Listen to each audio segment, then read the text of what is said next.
You know that sinking feeling when you're in a room full of people, but somehow you're invisible? When you speak up in a meeting and it's like your words just disappear into thin air?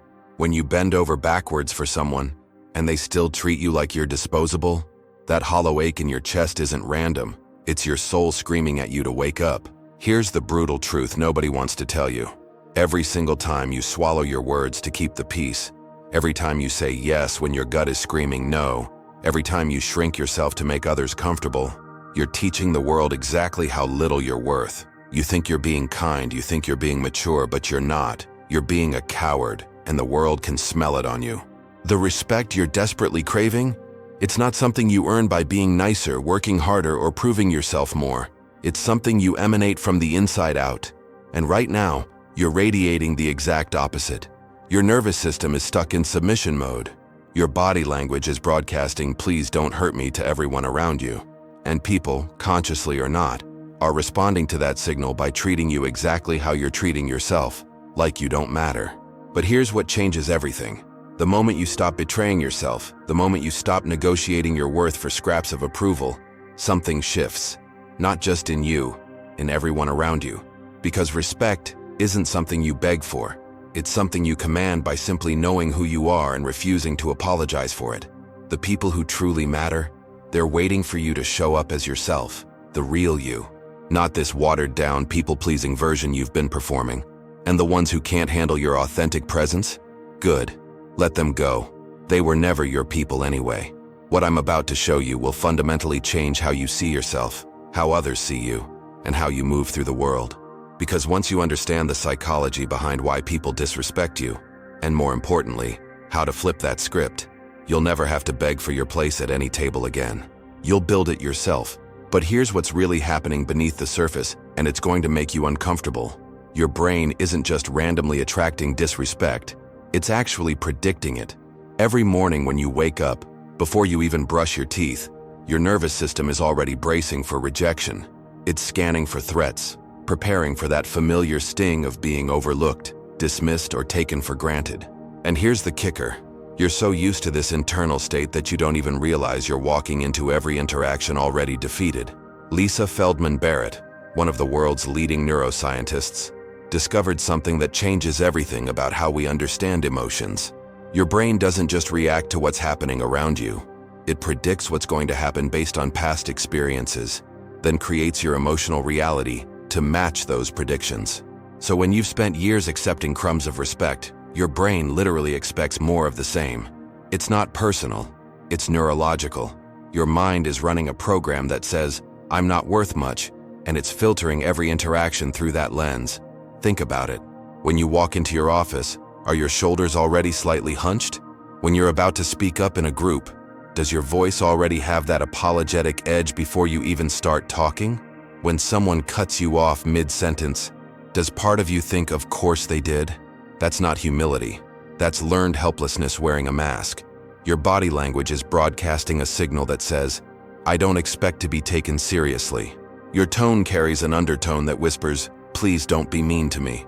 Your energy radiates uncertainty, and people can feel it from across the room. But here's what most people don't understand.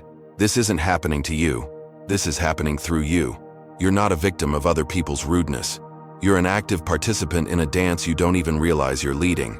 Every time you laugh off a disrespectful comment instead of addressing it, every time you over-explain yourself when a simple no would suffice, every time you apologize for taking up space, you're reinforcing the neural pathways that keep you stuck in this cycle. The respect you want isn't out there waiting to be discovered. It's in here, waiting to be unleashed. And that unleashing starts with understanding exactly how you've been unconsciously training people to treat you like you're optional. Because once you see the pattern, you can't unsee it. And once you can't unsee it, everything changes. And this leads us to something that will blow your mind about how human connection actually works. Your nervous system is constantly sending out invisible signals, micro-expressions, posture shifts, vocal tonality, even the way you breathe. And other people's brains are reading these signals faster than conscious thought. They're making split-second decisions about how to treat you based on information you don't even know you're broadcasting. Andrew Huberman's research on neuroplasticity shows us that your nervous system adapts to whatever state you spend the most time in.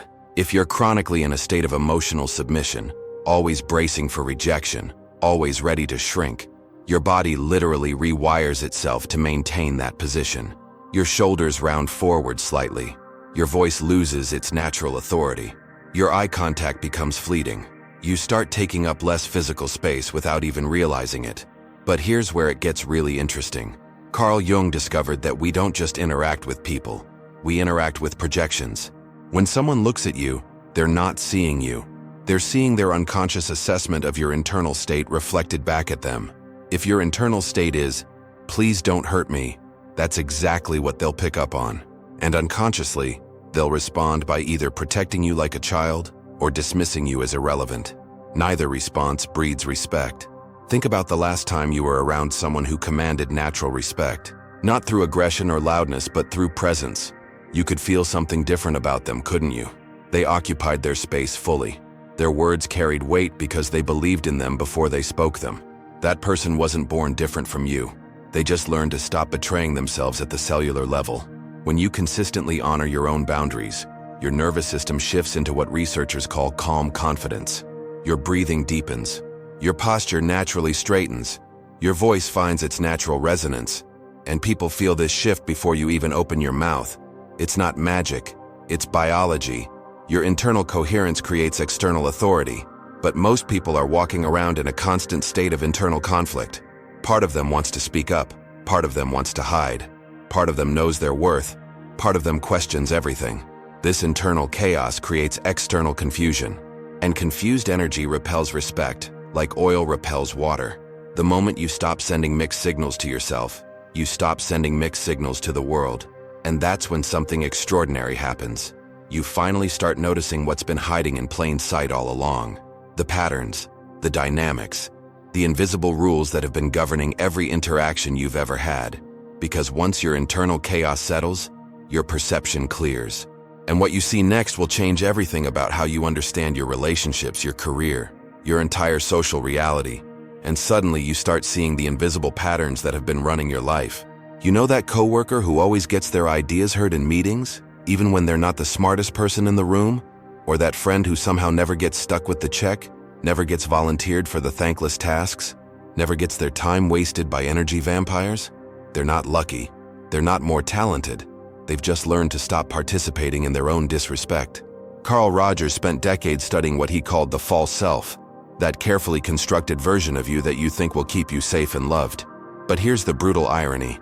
The more you perform this false self, the more invisible your real self becomes. And people can sense when they're interacting with a performance instead of a person. When you're constantly monitoring how others might react before you speak. When you're editing your thoughts in real time to avoid conflict. When you're shape-shifting to match what you think people want. You're not being considerate. You're being dishonest. And dishonesty, even well-intentioned dishonesty, erodes respect. Think about the last time someone asked you, "What do you want for dinner?" And you said, "I don't care, whatever you want," when you actually had a preference. That seems harmless, right? But what you just communicated is that your desires don't matter enough to voice. You taught that person that your opinion is optional. Now multiply that by 1,000 small moments. Every "I'm fine" when you're not fine. Every laugh at a joke that wasn't funny. Every time you said "no problem" when it actually was a problem. Gabor Mate's research on trauma shows us that these micro-betrayals of self don't just disappear. They accumulate in your nervous system like toxins. Your body keeps the score of every time you chose peace over truth, approval over authenticity. And here's what's really happening. You're not avoiding conflict, you're just postponing it. Because eventually, your real self will demand to be seen. And when it does, it often comes out sideways, through passive aggression, resentment, or explosive outbursts that damage relationships far more than honest communication ever could. The people who respect you aren't the ones you've managed to avoid disappointing. They're the ones who've seen your authentic self and chosen to stay, but they can't choose what they can't see. And right now, you're hiding behind a mask that's suffocating the very person people might actually want to know. But here's what's really happening every time you betray yourself. You're not just lying to others, you're rewiring your brain to believe the lie. Every single yes when you mean no sends a message to your subconscious that your authentic feelings don't matter. Every time you laugh off disrespect instead of addressing it, you're teaching your nervous system that you're not worth defending. Every time you over-explain a simple boundary, you're communicating that your decisions need external validation to be valid. Arthur Schopenhauer wrote that dignity is more valuable than love because it requires no external validation. But most people have it backwards. They'll sacrifice their dignity for the illusion of being liked, not realizing that respect and genuine affection can only exist where dignity is present. Think about your last relationship that felt draining. I guarantee you can trace it back to a moment early on when you ignored a red flag to keep the peace. Maybe they made a comment that stung, but you brushed it off. Maybe they crossed a boundary, but you didn't want to seem difficult. Maybe they showed you exactly who they were, but you chose to see their potential instead. That wasn't compassion, that was cowardice, and it set the tone for everything that followed. Brené Brown's research on vulnerability reveals something crucial. There's a massive difference between vulnerability and emotional vomiting. True vulnerability requires boundaries. It's sharing your authentic self from a place of strength, not desperation. But when you have no sense of your own worth, vulnerability becomes a plea for someone else to tell you you're okay, and people can smell that desperation from a mile away. Here's the brutal truth. Every time you abandon yourself to avoid abandonment, you guarantee the very thing you're trying to prevent. Because you can't build genuine connection on a foundation of self-betrayal. The relationship isn't with you, it's with your performance, and performances always end. Your word becomes meaningless because you don't even keep promises to yourself. Your boundaries become suggestions because you don't enforce them. Your presence becomes forgettable because you're not actually present. You're busy monitoring everyone else's reactions to decide who you should be next. This isn't kindness. This isn't emotional intelligence. This is emotional cowardice dressed up as virtue. And it's destroying your capacity to experience real intimacy, real respect, and real love. Because none of those things can exist where authenticity doesn't. And this leads us to something your body has been trying to tell you for years. This emotional dishonesty is literally killing you from the inside out. Bessel van der Kolk's groundbreaking research shows that your body keeps the score of every betrayal, including the ones you inflict on yourself. Every time you swallow your truth to keep someone else comfortable, your nervous system floods with stress hormones. Your cortisol spikes. Your immune system weakens. Your sleep becomes restless. That knot in your stomach when you're about to enter a room full of people? That's not social anxiety. That's your body's alarm system screaming that you're about to abandon yourself again.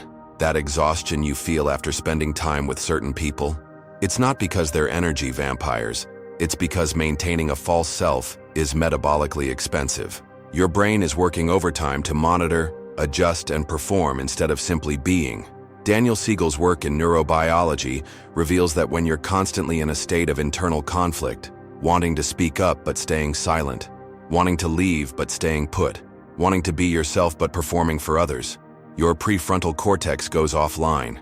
You literally lose access to your higher thinking, your creativity, your intuition. You become reactive instead of responsive, scattered instead of centered, anxious instead of alert. Think about how you feel after a day of people-pleasing versus a day when you honored your authentic responses. The difference isn't just emotional, it's physical. When you're aligned with your truth, your energy flows freely, your breathing deepens, your muscles relax, your mind clears. But when you're betraying yourself, your body goes into survival mode. Your shoulders tense, your jaw clenches, your breathing becomes shallow. You're literally bracing for impact because part of you knows you're living a lie. And here's what's really insidious. Chronic self-betrayal doesn't just affect your stress levels, it rewires your brain's reward system. You start getting a hit of relief every time you avoid conflict, even when that avoidance costs you your self-respect. You become addicted to the temporary comfort of not rocking the boat, even as the boat slowly sinks. Your nervous system learns that your authentic self is dangerous, that your real feelings are threats to be managed rather than information to be honored. You develop an internal immune system that attacks your own truth, and that's when you know you've lost yourself completely, when your own authenticity feels like the enemy. But here's what's happening on a massive scale that nobody's talking about. We're living through an epidemic of emotional invisibility, and you're not the only casualty. Walk through any office, any coffee shop, any family gathering, and you'll see them everywhere. People who've perfected the art of disappearing while still being physically present. They nod at the right moments, laugh at the appropriate times, agree with whatever keeps the peace. But behind their eyes, nothing. They've become ghosts haunting their own lives. Social media has made this worse. Everyone's performing their best life while dying inside from the exhaustion of never being seen for who they actually are. We're more connected than ever, yet loneliness rates are skyrocketing. Depression is epidemic. Anxiety disorders are through the roof, and nobody's connecting the dots. The dot is this: when an entire generation learns that their authentic self is too much, too little, too weird, too intense, too quiet, too loud, they learn to amputate pieces of their soul to fit into spaces that were never meant for them. You see it in the way people apologize for having opinions, the way they preface every statement with, "I might be wrong," but the way they shrink their physical presence, speak in uptalk, end statements like questions. An entire population walking around asking permission to exist. But here's what's really happening beneath the surface. Your nervous system is designed to thrive in authentic connection. When you're constantly performing, constantly monitoring, constantly adjusting yourself to match what you think others want, you're living in a state of chronic stress that your body was never meant to sustain. Your immune system crashes. Your creativity dies. Your intuition goes offline. You become a shell of a person, going through the motions of a life that doesn't even belong to you. And the cruelest irony? The very thing you're doing to avoid rejection, this constant shape-shifting, this emotional contortionism, is exactly what makes you forgettable. People don't remember performances.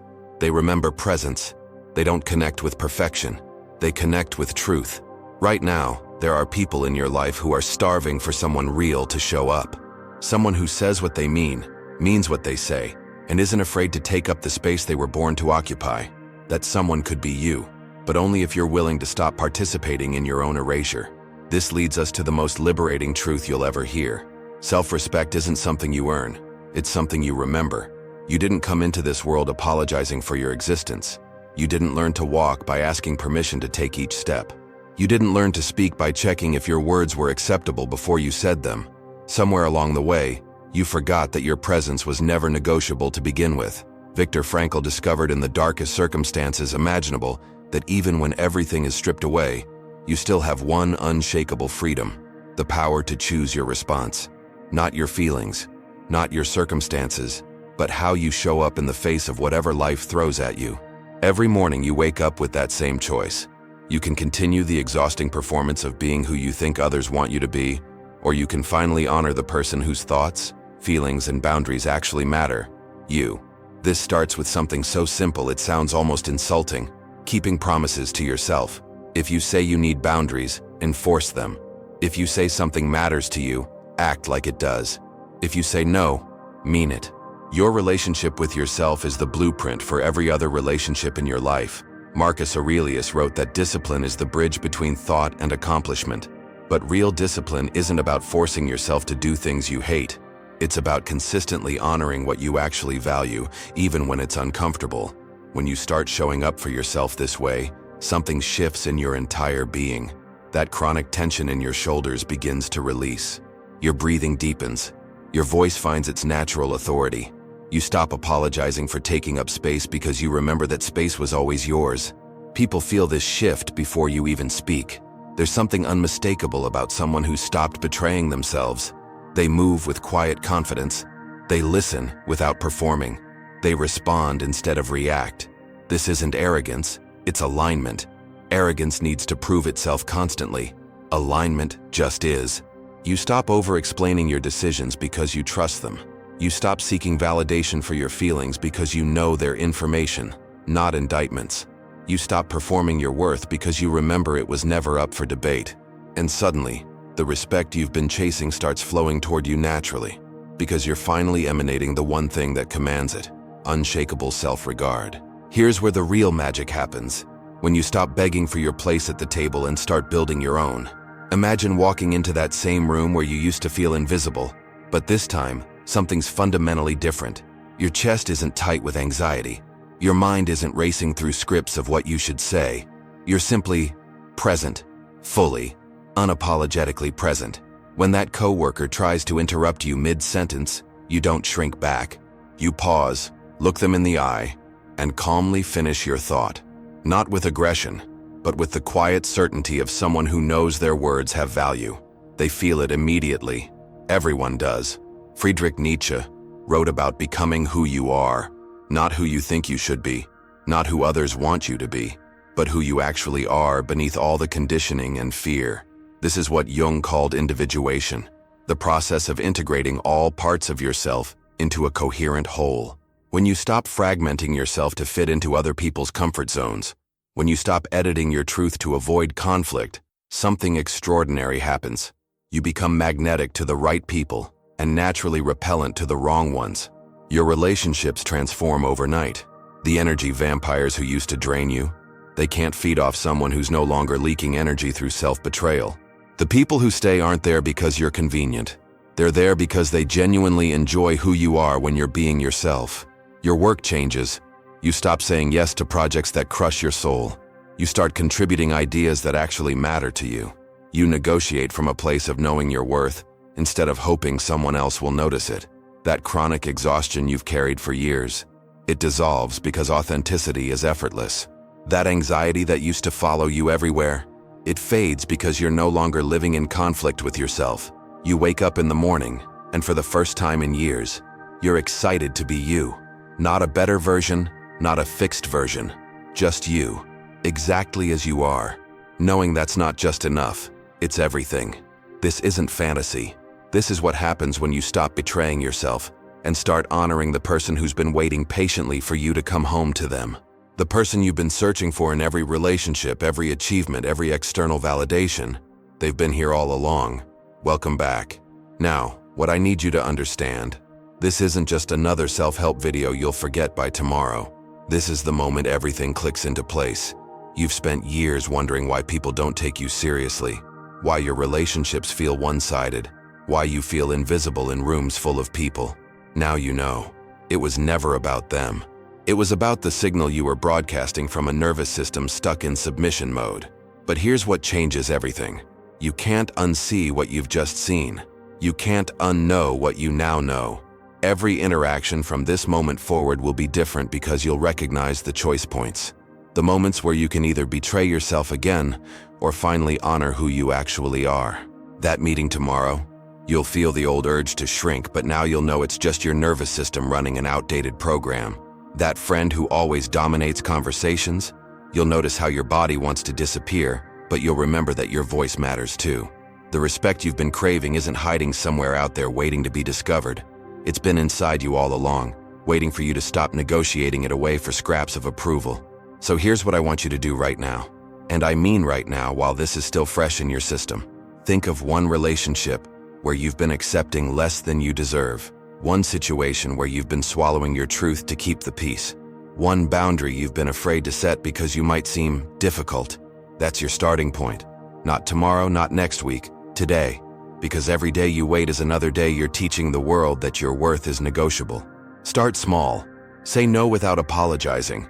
Express an opinion without prefacing it with, I might be wrong. Take up the space you were born to occupy. Your nervous system will resist at first. That's normal. You're rewiring patterns that have been running for years. But every time you choose authenticity over approval, you're building the neural pathways of self-respect. And if this resonated with you, if you felt that recognition, that finally someone gets it moment, then you're ready for what comes next. Because self-respect is just the foundation. What you build on top of it, that's where life gets really interesting. The people who understand this don't just command respect, they become magnetic. They don't just survive their relationships, they transform them. They don't just exist in the world, they shape it. That could be you, but only if you're willing to stop betraying the one person who's been with you through everything. The choice is yours. It always has been.